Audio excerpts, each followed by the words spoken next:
Assalamualaikum warahmatullahi wabarakatuh. Perkenalkan, nama saya Muhammad Al-Fakir Revol dengan nomor stambuk 2022-175 dari kelas Manajemen Bank Syariah kelas C. Jadi kali ini saya akan menjawab 3 pertanyaan untuk dianalisis. Jadi pertanyaan pertama itu dari sudut pandang keuangan, bagaimana proyeksi keuntungan dan risiko yang terkait dengan pendanaan mudharabah ini? Apa implikasi dari keterlambatan proyek terhadap keuangan bank dan perusahaan pengembangan? Jadi dari sudut pandang keuangan, yang pertama ada proyeksi keuntungan dan risiko mudharabah. Pendanaan mudharabah dapat memberikan keuntungan berupa bagi hasil usaha sesuai akad antara bank sebagai pemilik modal dan pengembangan sebagai pengelola usaha. Namun risiko utama adalah risiko default atau kerugian usaha yang menyebabkan bank tidak mendapatkan bagi hasil dan bahkan kehilangan modalnya. Risiko moral hazard juga muncul jika pengelolaan usaha kurang optimal dalam pengolahan dana, serta risiko informasi asimetris yang menyulitkan bank dalam pengawasan. Yang kedua, implikasi keterlambatan proyek terhadap keuangan. Jadi keterlambatan proyek konstruksi menyebabkan pembengkakan biaya, hilangnya potensi pendapatan dari penggunaan atau penyewaan fasilitas, dan meningkatnya biaya tidak langsung seperti gaji karyawan dan sewa peralatan.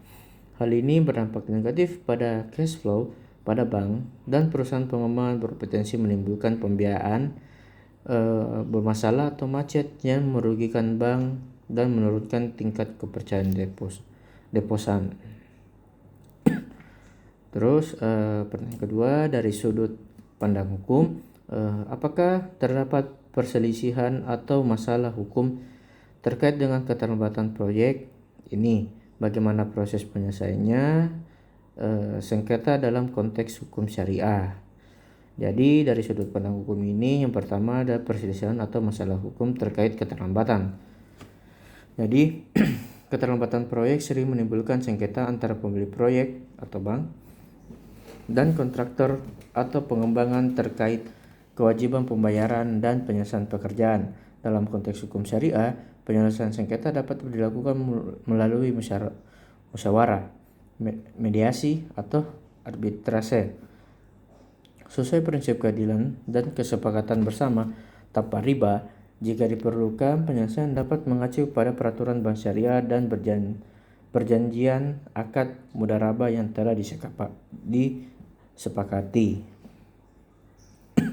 Terus lanjut ke pertanyaan terakhir, ketiga, dari sudut pandang etika, bagaimana aspek-aspek etika yang diperlu pertimbangkan dalam menangani kasus seperti ini? Apakah terdapat pertimbangan etis yang perlu dipertimbangkan dalam memutuskan tindakan lanjutan?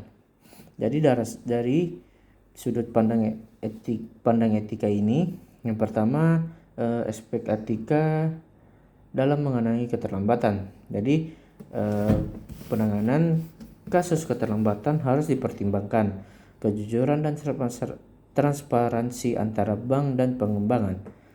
Etika bisnis menuntut kedua belah pihak untuk saling bertanggung jawab dan menjaga mana modal serta hasil usaha.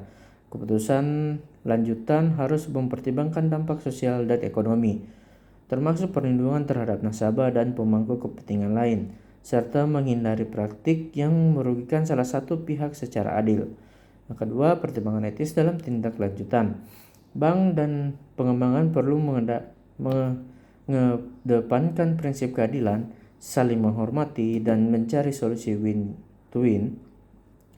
Misalnya restrukturisasi pembiayaan atau renegosiasi akad agar tidak menimbulkan kerugian yang lebih besar dan menjaga reputasi serta keberlanjutan usaha. Itulah penjelasan dari saya dari ketiga pertanyaan untuk analisis ini. Sekian dari saya. Wassalamualaikum warahmatullahi wabarakatuh.